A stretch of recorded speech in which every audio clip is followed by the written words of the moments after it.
Right, so hopefully with this one, it will be able to achieve two things. One, show you that solo healing is possible, although it shouldn't have to be done. You can do it. I wouldn't recommend if you're in a high level lobby, obviously, but it is possible to do. Second one being, is trying to out the DPS insta-lockers who just don't fucking switch. I mean, this game, I probably enabled them more than anything actually, because I switched to a healer just so I can actually have somewhat of an enjoyable experience on this game. And we do, and it goes really well, but they're not going to learn anything from it. They're still just going to insta-lock DPS at the beginning of every lobby, refuse to switch, and not only make the game unenjoyable for themselves, but for everybody else who takes part as well. That's what we're trying to out, or what we're trying to achieve with this. Granted, it isn't going to reach that many people. Last one managed to get at least 180, so that style or that titling or whatever did something. And there was some good feedback in the comments and people actually agreeing. So let's see if we can do the same with this one. And these are two great games and great examples of, for one, how easy it is to heal, but two, how essential it is for winning and also enjoying the game. And with the mid-season patch coming out and the full Fantastic Four being out, I've been playing more Invisible Woman. I've been trying to play as the Thing and as the Human Torch when I can, but like I've stated, DPS insta-lockers, all that. So I've just ended up jumping on her to kind of like reunite the teams and also get the team up for anyone else who's playing as one of the members. So this is not even just Rocket gameplay where I have as many hours as I do. It's a new character for me, new traversal, new fucking everything. So it's not like I'm jumping on someone I properly know how to play. Yeah, I got good at it quick enough. So it is capable. People are capable of doing that also. They just don't want to. They don't find it enjoyable. But they're just not giving it a try. I said it at the beginning as well. I would always joke with my mate about how I'm not going support. How can you have fun doing that?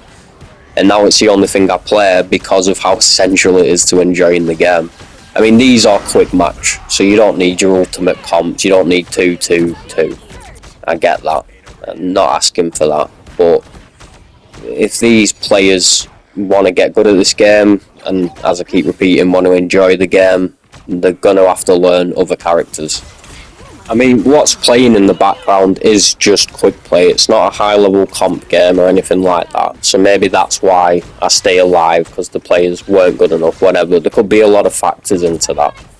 But it doesn't change the style of how I'm playing and what I'm trying to achieve. Because even if the players aren't good enough to kill me, I'm still trying to stay alive and I'm being successful.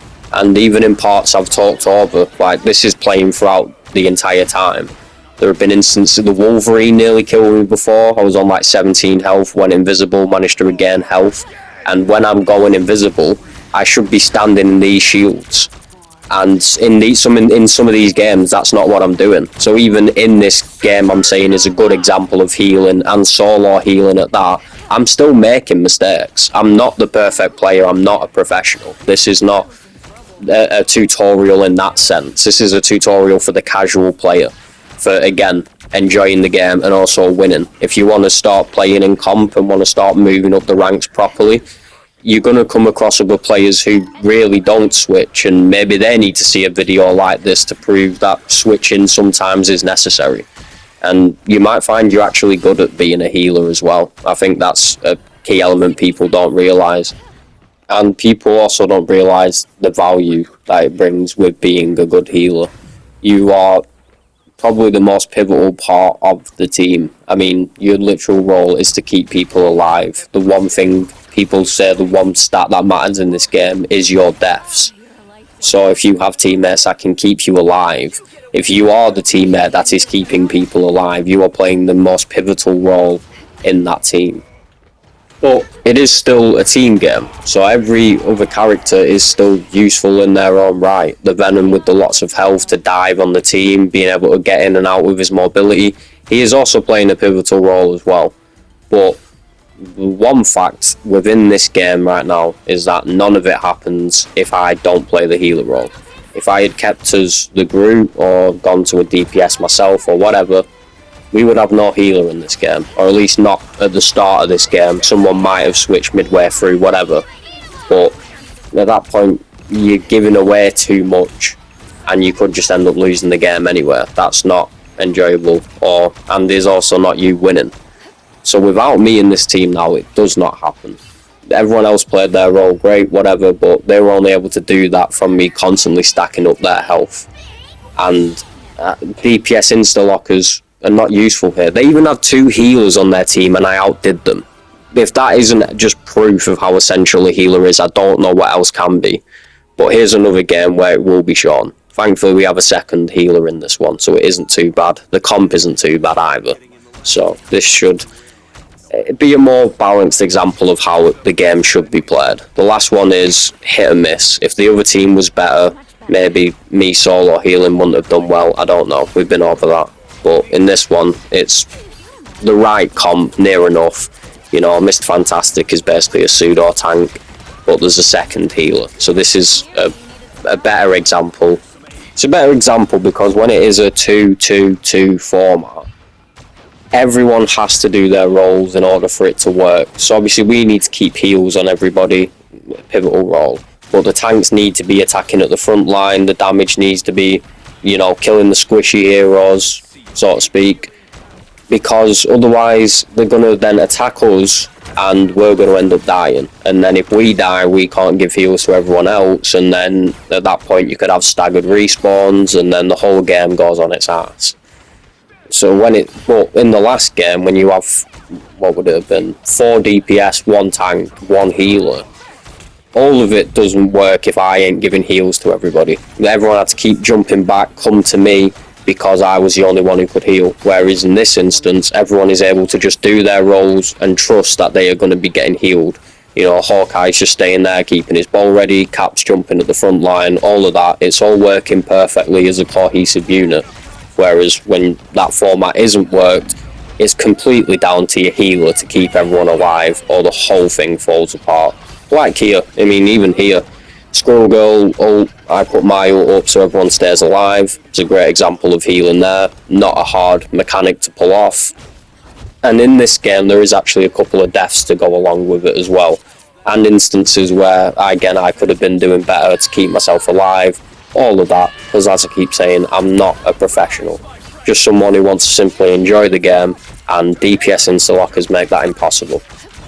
And if you have been able to notice within my game, I'm always playing more or less behind my team, for one so they can tank the damage that's coming our way, but mainly so I can keep them alive. I'm not looking for people to kill. I got some kills in that little bit there when we was on the push. We had the Warlock res behind us. You can go on the front lines at certain points if your team is all stacked up and fully healed. But at your initial start points, when you're getting pushed and you need to push them back, you want to be right behind everybody else. I'm there for the Cap. I'm looking out to try and heal him as well, keep him alive. The Warlock's behind me, so he's keeping everyone who is behind me alive. I think Hawkeye dies there, Squirrel Girl, you know, it's 1 death. Again, I could have been better there as well. There's an instance where I've messed up there, and I do end up dying for that. So there are, you know, cracks in these great gameplays that I show. That was sarcasm, by the way. I know it's quick play, I'm aware of the factors. So we do end up conceding the point there. I probably should have put a shield on that Hawkeye when he was jumping, but he was just in a very odd position. You know, there are factors for when you can't keep people alive, and I love the insta-lock DPS people that then call out their healers in game. I've had it a lot of times. That's basically what the last video was, of me getting called out. Yet they can't play a support character themselves. Like, the entitlement is crazy. So I think someone said it for the comp video that I made. It's the like Dunning-Kruger effect, where people have an overestimation of how good they are at the game, and then they get put in the place but still think they're not the problem.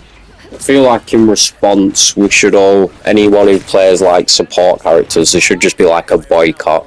Get on like a stream somewhere, like a boycott of healers, and just watch all the insta-lock DPSs just slowly stop playing the game over like 2 weeks, because they're not getting the heals yet, have probably not got a single amount of healing on any character in the game. I mean, even if you want it like really easy, Rocket is not hard to pick up as a character. Jeff the Shark is even easier and does so much more healing. Like I don't know if it's like incapability, incompetence, or if it is the entitlement I was mentioning, but it's just so strange. But it is my first time with a hero shooter, so I imagine well, no, because they had Q-lock in Overwatch, so people know this is like the first time people are having to deal with this kind of problem for a shooter. I don't know if they'll ever like rethink that the Q-lock idea for this game. I feel like it would take a bad turn in some instances, but yeah, you know, like 3 weeks ago, it was the triple healing meta that was going round that everybody hated. Rightfully so. That also does just ruin the game. You don't need 3 healers, for God's sake. 2 is enough, even if one's a rocket, which everyone despises. 2 healers is enough. But I feel like if we did do Q-lock, it would take an effect on the player base of the game. Because people, well, they just wouldn't be used to that if it's the first hero shooter. And I wouldn't really mind, because unlike a lot of people in this game, I can play in any class, because it isn't that hard. I mean, they even have difficulty ratings on characters, so if you don't want to play a hard character, just look for a 1-star rating. They just brought one out, the Thing's 1-star, even if you wanted to go Vanguard, that's a problem. People don't want to play tank either. It's just DPS, DPS, DPS, oh, let's do the damage. Shut the fuck up, like, what the fuck is going on? With games, enjoyment is the main factor in this. Because what are you going to spend your time doing something that you don't enjoy? I mean, that's a deeper level conversation for a lot of things, but let's just stick it to Marvel Rivals for now. If you don't enjoy it, why would you play it? With being useful in this game and having enjoyment come hand in hand, you should be able to play one of each class of character, a DPS, a tank, and a healer, for optimal usefulness and enjoyment. I would say it is vital, like absolutely. But no, as I keep coming back to, just the DPS insta-lockers, I hope they have a terrible time on this game, and they have to have bot games like every other 3 games, because my god, they are unbearable. I also think people just don't actually understand like this game and how it works. Because say we were on the other side now, I've been in teams before where they would give up in this instance, but you look now, I did die there, we come back, we're in overtime, and the zone is nearly at its next checkpoint. And yet I've had people who would have initiated surrender and stuff when we're in this position, and it's all I find, it's just incompetence. It's just people being bad and not wanting to play something that they're bad at. That's all I put it down to on this game. That and a lack of knowledge for what kind of game you're actually playing. And it took me a while before I understood properly what I was playing. But you can literally seem like you're losing the entire game, but as long as you have that overtime and keep pushing, you have full rights to win the game. And you are able to win the game. People need to just stop giving up. They need to understand what they're playing, get good at what they're playing, get good at other characters, and stop giving up. 4 simple steps to having maximum enjoyment on this game. And I know I sound like a broken record in my videos because I repeat my same points, but I just come up with new facts to provide. By facts, I merely mean experiences and observations from playing this game. It's not like I can tell you damage stats or health stats or anything like that. I haven't done research. It's not that kind of facts. Just, let's call them observations for namesake. And these are just observations from both competitive and quick play. Like, initially I was just putting up good games that I had, and in turn this video serves as both. The last video served as both. It's good games where these examples are still present. And if you want an example of what it's like being in a DPS only lobby, then go and play it, because I'm not. It's not enjoyable. You probably, well, someone has to win that game, obviously, but it probably won't be you. So, like, as I said at the beginning of the video, 2 main things. 1, you see how I'm healing, what my aim is, how I play, try and play behind the team, looking for people to heal, not for people to kill. don't insta-lock DPS when you're in your lobbies, and as a all-round thing, be kind to your teammates, offer to switch, do something. And as a bonus, you got 2 MVP games as well. You can't say that I don't spoil you. Hopefully you would have learned something. Till next one.